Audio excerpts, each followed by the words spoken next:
Assalamu alaikum wa rahmatullahi wa barakatuh, guys. I hope you guys are all doing great.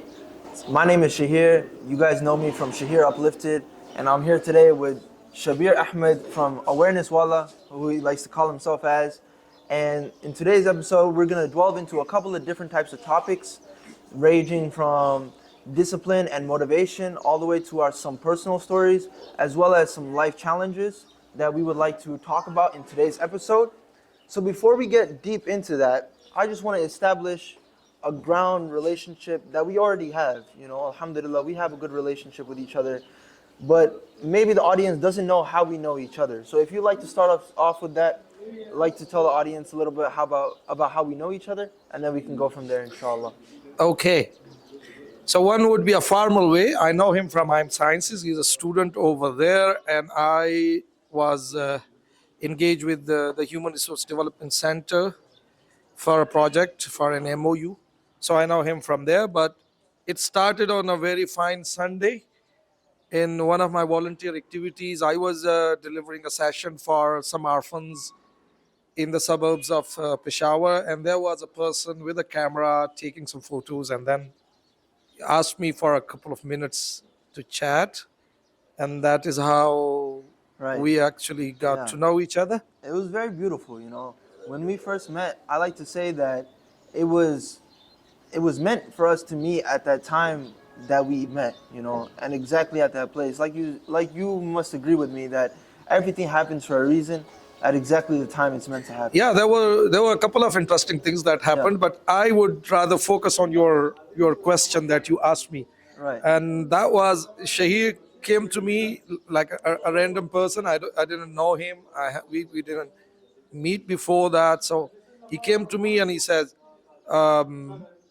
"It seems like you are familiar with mental health issues and things." And I said, "How did you know?"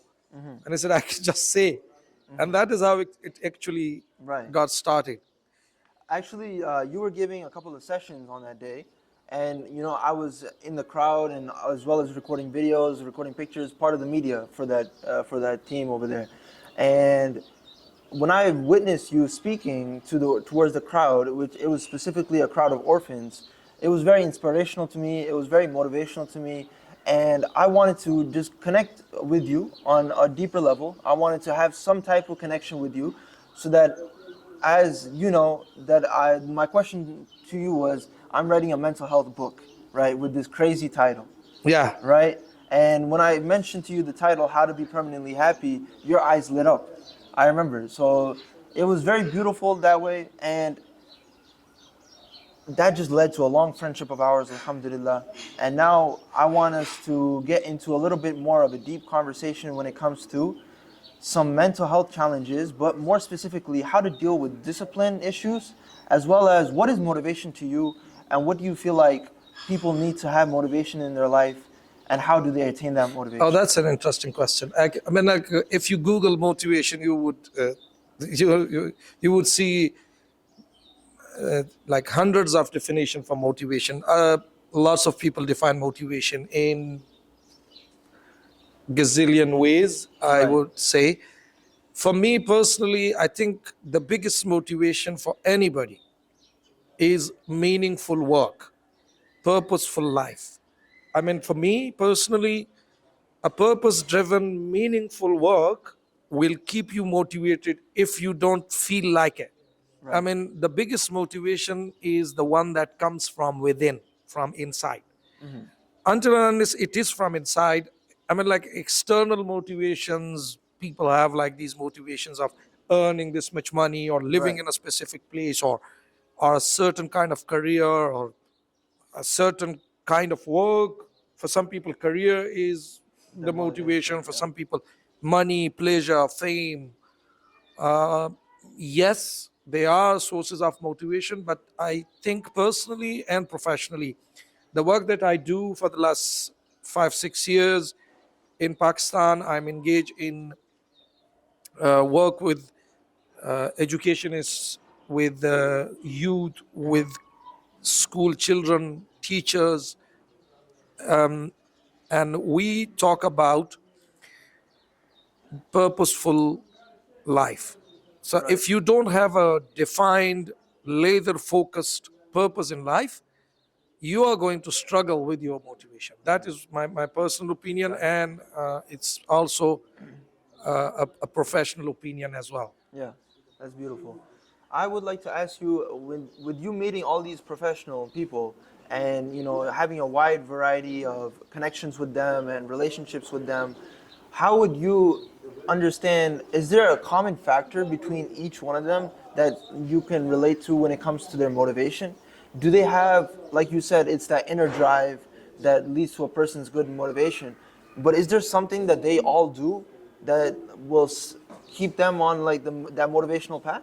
Oh, that is an interesting fact. Like, for example, the work that I do professionally is I represent the Seven Habits of Highly Effective People and Franklin Covey's work. And Franklin Covey is a company which is present globally. And if you study the book, The Seven Habits of Highly Effective People, actually Stephen Covey talks about this very question. Okay. He was at multiple occasions he was asked, okay, how did you come up with the number like the Right. 7? It could have been 8 or 9 or maybe 6 or 5. Right. He said, I didn't determine the number. There are certain things that are common among the people who have been effective in their lives. We're not talking about success here. Effective. Success is a very relative term. Right. Something that you consider success, I might not consider that a success. Success is so relative and so subjective that nobody can actually pinpoint a clear, focused definition of success. Yeah. On the other hand, effectiveness is interesting. Effectiveness is getting things done, but the way you want it. Right. Like, I mean, it is an interesting phenomena. If you can get the results you want in your life over and over again, that is how they define effectiveness. Yeah. So coming to your question, yes, there's not just one thing. There are multiple things that are common among the people who have been effective in their life. Okay, if our audience or if anybody is thinking you can stay motivated all the time, now it doesn't happen. Right. There would be down days, there would be days on which you are highly motivated, there would be days in which you don't even want to get out of your bed. Yeah. So what keeps you moving? That is the real source of motivation. Definitely. And that one thing is basically, so there are multiple things that are common among the people who have been effective in their lives. One, foremost, they all were proactive. Okay. They were not reactive. Right. They were not blaming others or the outside environment, or people, or genes, or their upbringing, Yeah. or They anything take outside matters into their own hands. I would not put it that way. Okay. But it's like they would focus more on the things they can control rather than the things that are disturbing and concerning for them.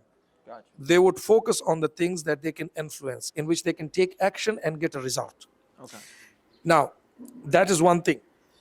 But then one thing that I really love is they were not determined by the behaviors of others or the past events or things that have happened in their lives. Right. The negative thing that would pass on to them, Yeah. they would not pass it on to the future generation. They would put a stop to Stop it. to it, yeah. Then they would have a clear end in mind, a very clearly defined mission in life.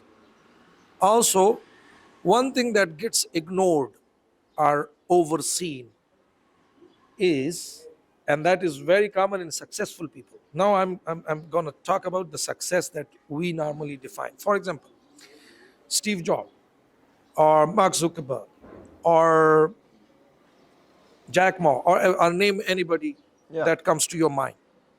You know, success in one area of your life does not compensate for ineffectiveness or failures in other parts of your life. Right. We are not our careers. We have multiple roles. For example, I'm a son to my mother. My father passed away quite a long time ago, but my mother is alive. So I'm a son. On that ground, what would be my success is to prove being a loving, caring, obedient son Yeah. that my mother wants. I'm a husband, I'm a father, I'm a friend, I'm a teacher, I'm a coach, I'm a player, I'm a member of the society. I'm also a member of an organization. I could be a volunteer. Yeah. I could be part of something bigger than my life. So these are all my roles. When we talk about effectiveness, we talk about a balanced life Right. in which each of my roles gets some sort of attention from me. It's Exactly. okay.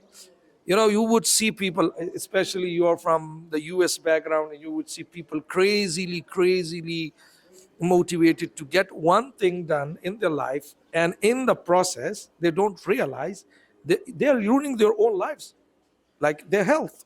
We can both relate to that. That's something something that's very personal. Yeah. But I mean, like, people get into drugs, people get into bad company, people get into behaving in such ways that they ruin their health in the process of getting something done. That's not motivation.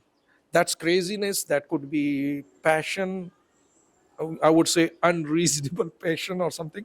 That's not motivation.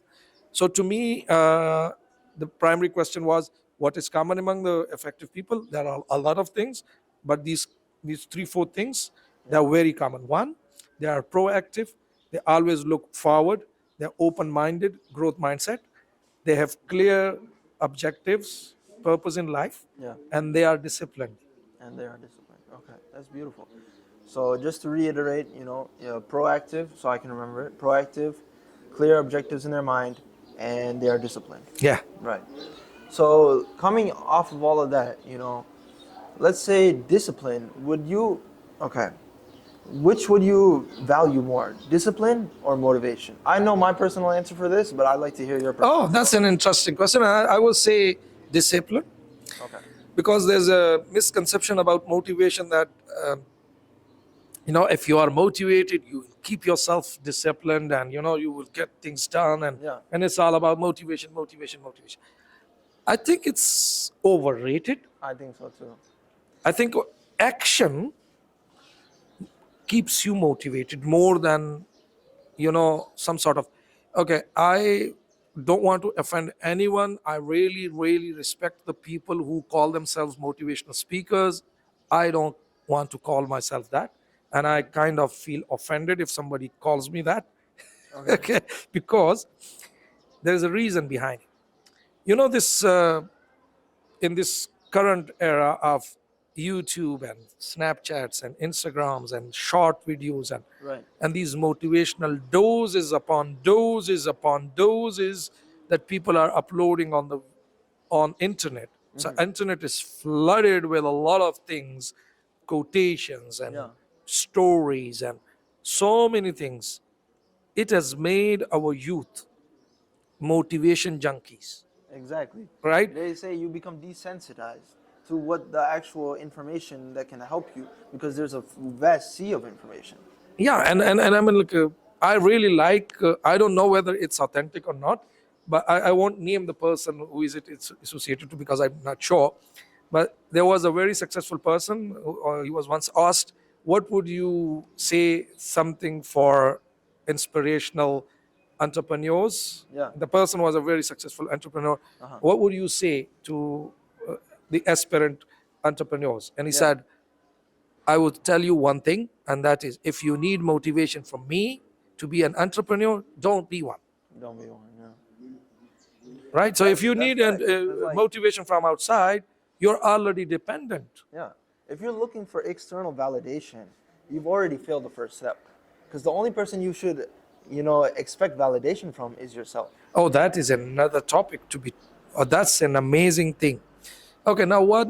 A couple of things, Shabir, I want to add, is that I have a personal story when it comes to discipline or motivation, right? So, you know that I like to do a lot of things in my life. I start up random multiple businesses. I start off different activities for myself to do, and I always enjoy doing them, and I always start off by doing them, but I never stick to it. So you know what I did one time? I gave myself a challenge. I gave myself a challenge, and I was gonna tell myself I'm not gonna use social media for a whole year. Okay? Wow. So I said I'm gonna go without social media for a whole year. I haven't told you this before, but when I first decided I'm gonna do this, I have a journal at home. I still have the journal, and on the first page of the journal, I wrote discipline over motivation in big, big letters on the front page. Oh, that's interesting. Okay? So everything that I wrote in the journal is like, and it encompasses all of the whole thing that, okay, now I need to put more attention towards sticking disciplined than rather than just having bursts of motivation throughout my journey, right? So when I went without social media, I realized I have a lot of extra time on my hands. What can I do with this time? I gave myself more proactive ideas that I could use to improve on myself. I loved and became infatuated with the idea of self-improvement, right? So some of the things that I did was, okay, I'm gonna start being more healthy. How do I do that? So I started researching what types of water should I drink. I researched that, okay, so some alkaline water is good for you, not too much alkaline water is good for you. Put some lemon in that water, put some ginger powder in that water. Wow. And I made such a special blend of water for myself that I was disciplined and motivated enough at the same time to drink it every single day. Wow. Right? So I started off my day by having a routine, which I think is very important when you're talking about discipline, that you should stick yourself to some sort of type of routine so that everything you do throughout the day leads back towards that thing that you started off on. Right? Oh, you have touched a very interesting side of the topic. It's about the rituals. Yeah. So, your earlier question, what is common among the highly effective people? One is every one of them, if you go study the autobiographies or the biographies of people or the routine of the people, every one of them would have a ritual.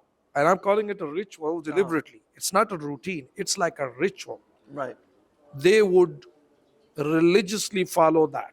So, for example, in the context of our professional work that we do, we have this thing called sharpen the saw, Okay. right? So we call it private victory.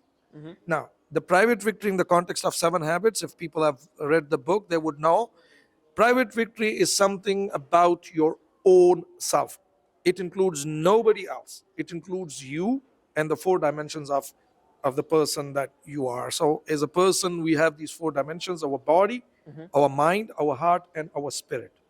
Now, this ritual, whatever you design to keep yourself disciplined, is by winning your private victory every day.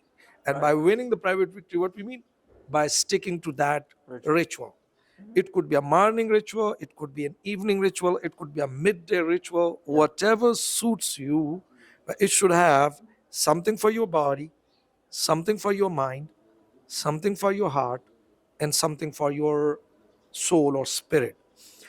And this, it might seem absurd or unlogical to some people, but they say that without enough motivation you can't get started, Yeah. but without discipline you can't finish. And that is what you earlier said.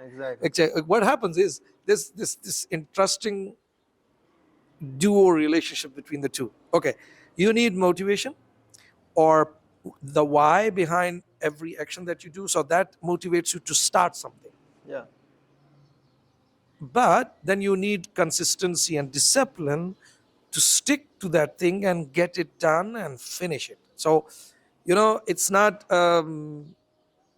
it's one of the achievement to cross the starting line, but the real achievement is to cross the finish line. Exactly. Yeah. And I think and that is why I personally prefer discipline over motivation. But it's not that black and white. You need both. You need both. But I And mean, when you- discipline keeps you motivated. That is what my take is on that. Right. The discipline, when you stick towards the discipline, that gives you more motivation, and then it's a returning cycle. It's a returning cycle, but the discipline is the one that's keeping the whole thing together. Yeah, Yeah. that is. And a couple of more things. I want to go back to my story a little bit. Like that was a morning ritual for me. Wake up, make that water. You know, there's also this one thing called haritaki. It's a type of powder. Okay. Okay. And it's like this natural powder that really gives you a lot of energy, and like it boosts your immune system, everything. You know, and I would take that, mix it with some water, and it would taste so bad. Okay. Oh, But I knew, because I researched on it, and I knew that this was something that was going to benefit my health overall. It's going to give me a lot of benefits. So when you do something you don't want to do, like you said, it's like that internal victory, that self victory, yeah. right? And the more victories, the more opportunities that you give to yourself to achieve, and only you know about them, that is how you can get on a trajectory to achieve the bigger tasks in life. Yeah, and that reminds me of a definition of discipline. Okay, now there are like two types of discipline. One is a discipline that is being imposed by you. For example, I would take there are different examples that you can take. Like for example, in an office they've got these biometric machines, the thumb scanning machines. You are disciplined by it. If you are late, the machine counts it, and then Yeah. the salary can be Clock in, deducted, yeah. or you can be called for a disciplinary explanation or something like that. So these are external disciplines. So discipline in its essence is doing the right thing at the right time in the right way, Yeah. or in the expected kind of ways. Now when it comes to self discipline, you add one more little detail to it, and that is doing the right thing at the right time in the right way, whether you like it or not. Okay. Like there are like certain books written on this topic, eat the frog or something like that. Like self discipline is not equivalent to what you want to do or what you like to do. Self discipline is, something is good for you, you do it whether you like it or not. Right. And that is basically discipline. Yeah. Otherwise, if you follow your instance, like I personally struggle, I would now go into the personal challenge one. Though I professionally work on these tools, we coach it, but we are human beings, we're not perfect. Yeah. I personally really really uh, struggle with keeping my consistency, keeping my focus. It has improved a lot. There was a time when I would be, for 1 week, I will be super focused on something, Yeah. and then the next week, I won't even care about it. Yeah. You won't- And that inconsistent focus was causing me a lot of things, but one thing that it was causing me was my mental health. I was anxious. I was at times depressed. I would feel like I can't get things done, or I'm not good enough kind of feelings. So this discipline thing actually spares you this anxiety and depression and this this hopelessness by keeping you on track. I mean, like you are disciplined every day. You get out of your bed, and if you can't think of anything else, just go back to your purpose in life, revisit your mission in life, Yeah. refocus your energies, and start doing the things that you think you should do, whether you like it or not. Right.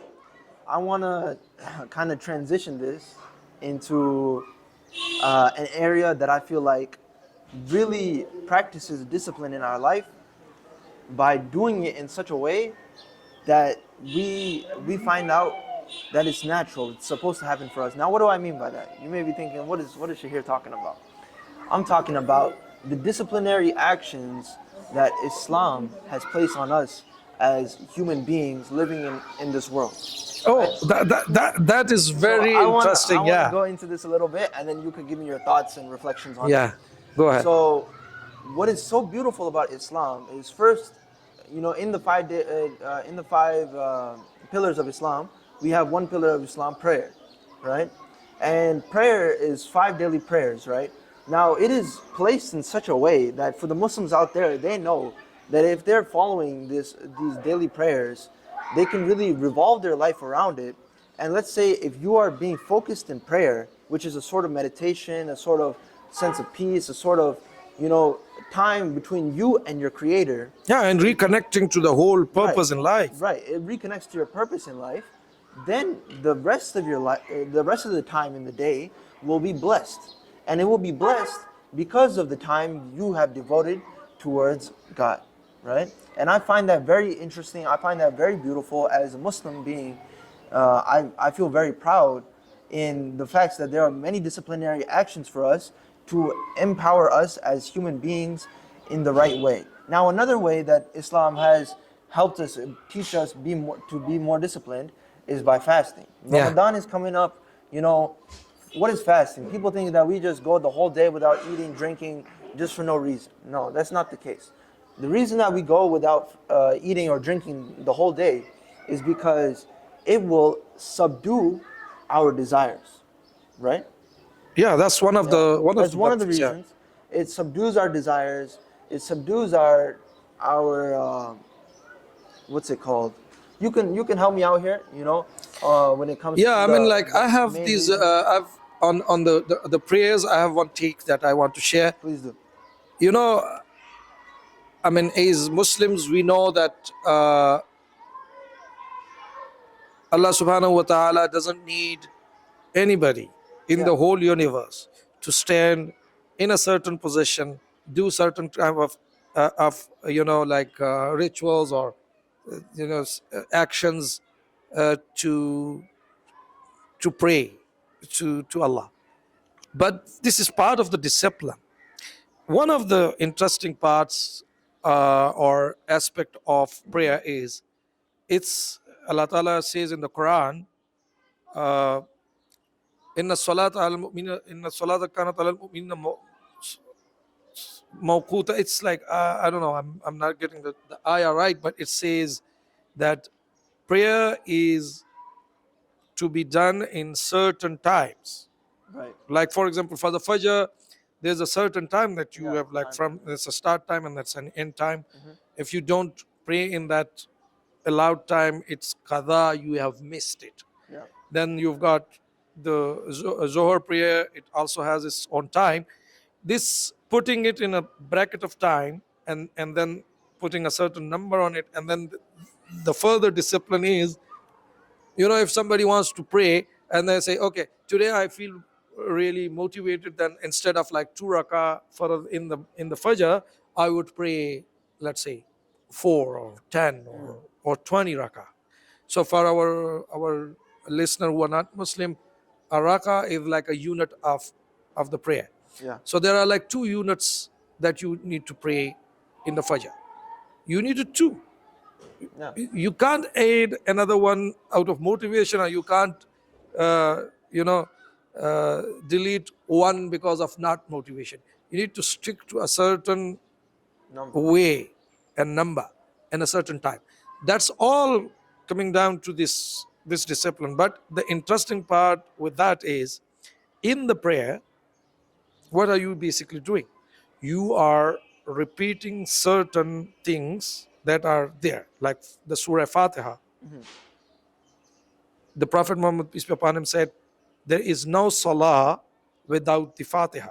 Yeah. So you can't skip it in any of the prayers. Yeah.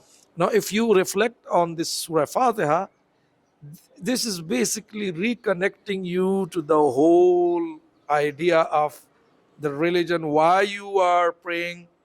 Yeah. And then there is dua in it. Yeah. There is refuge that you want us from to it. our Just purpose. it reconnects you to that. Same thing goes for the fasting. So it's not just. Yeah, as I was talking about the prayer and the fasting, the whole exercise is about keeping you disciplined so that you are motivated at the same time. So it comes down to this whole idea that, as human beings, is Allah subhanahu wa ta'ala is well aware of our instances, our psychology and our intentions. That means we need a consistent reminder of reconnecting with our purpose. Yeah. And also, if you, with prayers, if you are not even motivated to pray, you're still going to pray. Stick to the routine and the motivation comes back. Yeah. As all the people who pray regularly, they would know there are days when you don't feel like it. Yeah. But the discipline is, as we talked earlier, it's not about you feeling like it, doing it or not. It's about consistency. It's about getting up and get moving, and then the motivation actually comes back. Yeah. The main motivation is staying connected to the why, the bigger why, the purpose behind whatever you are doing. So that is my Exactly. And take when on we it. talk about purpose, that's a whole different topic, and like it's a topic that I think we should save for the next episode, inshallah, where what is our purpose as a Muslim, what is our purpose in this life, But inshallah, I really loved having this talk with you, Shabir Bhai. This is the one and only awareness, wala. Same here. I really love And to interact it with you. was a lovely sit down and talk with you. Jazakallah khair. And I can definitely agree. I know I gained a lot of information from sitting down and talking with you. I'm sure the audience has as well. And inshallah, we will have Shabir Bhai on more weekly podcasts coming soon in the future. This is the first episode of a series that's more to come, inshallah. And it was a pleasure having you guys watching us and listening. And that's all I've got to say for now. We're looking Any last- forward to it. I'm looking forward to it. Yeah. Thank you very much, and Allah Thank you Hafiz. guys. Assalamu alaikum. Allah. Okay.